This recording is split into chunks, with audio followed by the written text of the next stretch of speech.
Bonjour et bienvenue, nous allons aujourd'hui parler d'Excel, les mises en forme conditionnelles et cette fois comment calculer et mettre des couleurs selon les écarts par exemple. Donc sur cet exemple on va partir d'une colonne avec des montants, un budget consacré pour cette dépense et comment identifier dès qu'on atteint un certain seuil du budget.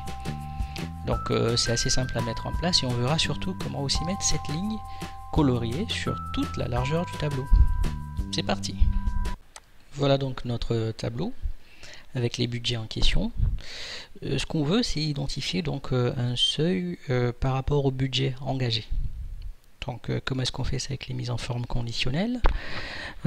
On a là ce qu'on appelle des barres de données, ce qui permet de voir en fait un montant atteint par rapport à un objectif.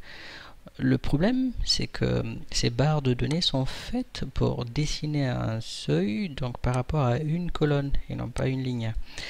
Cet élément, en fait, c'est plutôt la position de cette valeur dans cet ensemble de grandeur. Par exemple, là, si on en a un peu plus, vous allez voir, voilà, la barre sera beaucoup plus remplie. Pourquoi? Parce que 1000 est pas très loin de 6000. Donc, comme expliqué sur la vidéo précédente, ce montant-là, le plus grand, voilà, c'est désormais le deuxième. Toutes les barres sont retracées par rapport à celui-là. Ce qu'on veut, nous, c'est plutôt pouvoir tracer cette barre-là par rapport plutôt au budget qui est là, à côté. Voilà. Très bien. Donc, ça marche pas. On a vu, on va annuler ça. On va supprimer cette règle. C'est qui nous permettra de voir comment créer des règles sur mesure. Donc on sélectionne la zone concernée, on va essayer, voilà. On va cliquer sur le bouton nouvelle. Alors cette fenêtre vous permet en fait à ce niveau de facilement créer des mises en forme conditionnelles suivant donc certaines règles. Donc chaque puce que vous voyez là au-dessus est une mise en forme conditionnelle type. Par exemple, mettre en forme les cellules par rapport à leur valeur, mettre en forme uniquement certaines cellules concernant certaines valeurs, ainsi de suite. Mais remarquez une chose, en fait là, ce n'est rien de plus que ce qu'on a au-dessus là. D'accord? Donc chacune des puces est une entrée qui se trouve déjà au-dessus. Donc voilà. Ça c'est mise en surbrillance des cellules par rapport à leur valeur. La règle donc, qui va mettre en forme une cellule par rapport à un ensemble de valeurs, on en a parlé sur la vidéo précédente. Donc ça, ce n'est rien d'autre qu'un raccourci. Vous voyez, c'est les mêmes conditions qui réapparaissent. Donc dans la première famille, vous avez la possibilité ici de préciser le type de mise en forme que vous voulez appliquer simplement. Okay. Sauf que là, ça vous permet de pouvoir mettre en fait en avant certains critères qui sont propres à vous. Par exemple, fixer le seuil minimal, le seuil maximum. Ok. Donc, on va s'appuyer sur la barre de données. Donc, ici, la barre de données, vous remarquez en fait qu'elle affiche un minimum, un maximum, voilà. Mais en plus, elle affiche en fait une zone qui vous permet de conditionner la barre elle-même, c'est-à-dire le remplissage de la barre, la bordure, ainsi de suite. Alors, je vais dire que le maximum de ma barre se trouve à côté. Donc, voilà, c'est un nombre. Ça veut dire qu'il faut le taper à la main. Ok. S'il faut le récupérer d'une cellule, c'est plutôt formule. Donc, je vais cliquer juste en face. Ok. Ensuite, en dessous, c'est juste la mise en forme de la barre qui sera utilisée. Mais on va plutôt essayer de se concentrer pour cette formule-là. Vous remarquez que par défaut, il y a des dollars. Donc, notre formule, si elle doit changer de ligne, il ne faut pas qu'il y ait de dollars là. Donc, on est censé plutôt être comme ça, avec un dollar devant le H uniquement. Et je vais cliquer sur OK. Et on a directement un message d'erreur. Alors, qu'est-ce qu'il nous dit? Pas de référence relative dans les mises en forme. Nuance, barre, icône. Il n'a pas d'humour. Hein. Donc, ça veut dire que si vous voulez utiliser des formules avec ces icônes et tout cela, c'est pas possible en fait à ce niveau. Vous pouvez utiliser des couleurs par contre. Donc, ce qu'on peut faire ici, c'est plutôt utiliser une formule. Donc, vous voyez, vous avez un endroit qui est dédié aux formules que vous pouvez mettre en place pour identifier en fait un état par rapport à une cellule. Donc quand je clique dessus, c'est une simple barre de formule. Il faudra savoir quoi mettre dedans. Donc je vais cliquer sur annuler et je vais le faire sur la feuille. Comme ça on va voir en fait exactement les montants. Donc il s'agit de dégager un taux d'engagement par rapport au budget. Il suffit juste de diviser la dépense qui est là par le budget lui-même et ensuite d'appliquer les symboles %. Si vous avez la même version, c'est là. Sinon vous pouvez faire un clic droit, format de cellule, pourcentage. Je tire vers le bas. Voilà. Très bien. Donc ici on a 90% donc, par rapport au taux d'engagement au niveau du budget. Et là on a consommé 100% de notre budget. Tiens. À savoir qu'on peut apporter des précisions à ce niveau-là.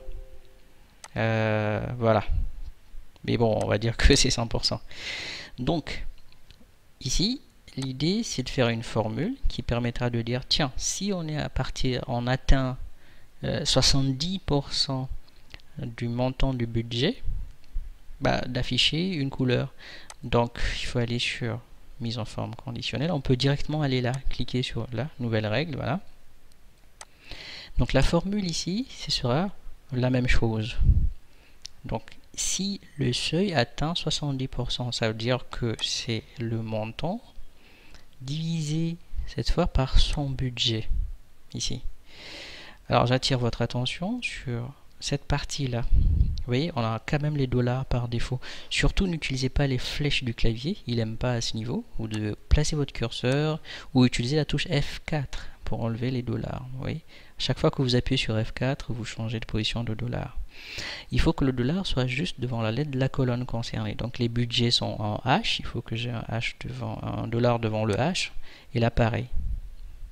Très bien. Et ensuite, vous avez une partie pour la mise en forme. Donc vous avez un aperçu là, voilà, qui va se faire en fait à partir de ce bouton. Très bien. Donc on clique sur format. Je vais mettre en italique pour garder l'œil dessus. Je vais mettre une bordure en pointillé, par exemple, tout autour de la cellule. Et en remplissage, voilà. Donc un aperçu, ça donnera ça. Mais là, remarquez, il n'y a pas de condition, c'est juste le taux. Donc je veux que ce soit vrai si le taux dépasse 70%. Ok, donc ce sera supérieur ou égal à 70%. Donc voilà la formule. Toute formule capable de renvoyer vrai ou faux ici peut être utilisée pour créer une mise en forme conditionnelle. Donc je clique sur OK et ça a l'air de marcher. Donc là, nous sommes en dessous de 58, voilà. Donc là, pour le tester, qu'est-ce que je vais faire? Je vais diminuer le montant, on va descendre en dessous. Je pense qu'à 2500, on doit être en dessous. Voilà, 68%, vous voyez. On va le taquiner un peu, on va voir. Voilà. Donc ça marche. Si vous voulez surligner des cellules, c'est pas plus compliqué. C'est aller donc cliquer sur Nouvelle règle et choisir Mise en forme. Utiliser une formule pour déterminer donc votre mise en forme. Très bien. Maintenant, le but c'est de savoir surligner toute la ligne. Alors le principe est le même. Donc notre formule ne change pas. Ça sera toujours celle-ci. Ok. Je vais supprimer cette règle là. Le principe pour surligner toute une ligne de tableau, c'est de prendre toutes les données du tableau. Ok. Sans la ligne des titres, c'est important. Donc je ne sais pas si vous remarquez, j'ai pris à partir de la ligne 2. Pourquoi? Parce que sinon ça crée un décalage au niveau des lignes et ça fausse le coloriage. Donc on va refaire la même démarche. Nouvelle formule, voilà. Ici, la même formule, donc c'est G2. Donc on utilise la formule que pour la première ligne. Ok. C'est le système qui se charge en fait de rapatrier cette même formule pour chacune des lignes. Donc vous remarquez, le calcul est fait pour la première ligne. Très bien. Donc je vais réappliquer le même format. Voilà. Voilà. Et puis italique. Voilà. Ok. Et voilà. Donc c'est aussi simple que ça. Le plus important dans tout cela, c'est plutôt la formule qui vous a permis d'identifier justement cet écart-là. Donc, si c'est une formule par rapport aux dates, c'est la même chose. Vous sélectionnez toutes vos données et vous faites la formule que pour la première ligne. Ok, on a vu qu'on ne pouvait pas mettre en place les icônes, donc par rapport à un calcul qui sera fait dans la mise en forme. Bah du coup, on va créer des icônes qui nous permettront de dire par exemple attention quand on est à 90%, ok, on attire l'attention, enfin on va dire à surveiller, hein, par exemple, voilà, à surveiller à partir de 70%. Je vais y arriver. Voilà. Et puis finalement on est bon, ce qu'on va dire, donc on est en dessous de 60% par exemple. Ok. Donc bah, ça nous fait trois valeurs, à savoir deux intervalles, hein, entre 60, 70, 70, 90 et au-dessus. Alors je sélectionne mes taux, je vais sur mise en forme conditionnelle. Si vous passez par là, vous n'avez pas la main pour gérer les intervalles. Donc on va soit cliquer sur nouvelle règle, ou gérer les règles, c'est la même chose en fait, puisqu'il faudra cliquer sur nouvelle règle de toute façon. Alors là on revient sur mise en forme conditionnelle, et on va préciser ce qu'on veut. Donc ce qu'on veut ici, c'est là qu'on change. On ne veut pas des barres de couleurs, on veut plutôt des jeux d'icônes. Donc je descends sur jeux d'icônes.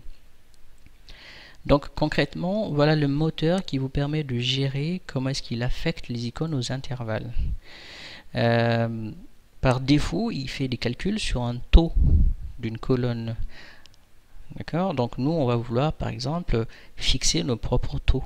Donc il faudra changer d'abord le type. Ok, donc c'est des montants fixes, 50% c'est 0,5, ainsi de suite. Si j'ai trois icônes, ça me crée trois intervalles. Et j'écris plutôt ici. Donc vous écrivez vos valeurs dans le champ valeurs et à lui de créer les intervalles. Exemple, je mettrai 0,6 par exemple. Donc, et je clique au-dessus, voilà. Et vous voyez qu'il récupère en fait la valeur juste à côté. Donc si on est en dessous de 60%, il mettra plutôt cette icône là. Ok, on construit d'abord nos intervalles et ensuite on verra. Bon, ensuite 0,7. Voilà. Je reclique ailleurs. Pareil, vous remarquez que là, il m'a dit bon, ok, pour tout ce qui est entre voilà 0,6, 0,7 et puis 0,7 et au-delà strictement supérieur à 0,7. Ok. Je mettrai plutôt 0,7 voilà, pour simplifier. Ok. 0,7 puisqu'on surveille pas le bon. Si vous avez besoin de plus d'icônes, vous pouvez mettre en fait plus d'icônes là. Remarquez, il y a une famille de 3 icônes. Si j'en mets 4, vous voyez, ça ouvre le nombre de possibilités. Si j'en mets 5, voilà, ça m'en ouvre plus. Est-ce qu'il y en a plus? Non, pas possible. Donc, je reviens sur notre exemple de 3 icônes. 3 icônes, donc 2 valeurs fixes de taux à fixer. Voilà.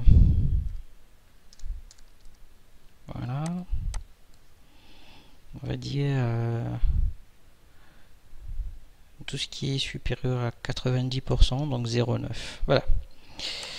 Ok, donc tout ce qui est en dessous de 60%, ça va. Et on peut changer les icônes à ce niveau. Donc ce que vous faites, c'est cliquer là, vous voyez, à chaque fois, pour changer l'icône qui concerne un intervalle. Donc ici, ça va, on va mettre une couche verte, quelque chose de sympa, voilà. À surveiller, on va mettre un point d'exclamation jaune, voilà. Et ça va pas, ça va pas, on fait ça. Voilà. Donc vous remarquez ici que le système en fait affecte les valeurs selon le montant dans la cellule. Donc on a fait un calcul. Ensuite sur le calcul on a sélectionné les montants, puis on s'est mis en fait là à ce niveau à donc si là je change des montants, voilà, ça devrait évoluer tout seul. Voilà. Donc à surveiller, et puis là je suis à 79%.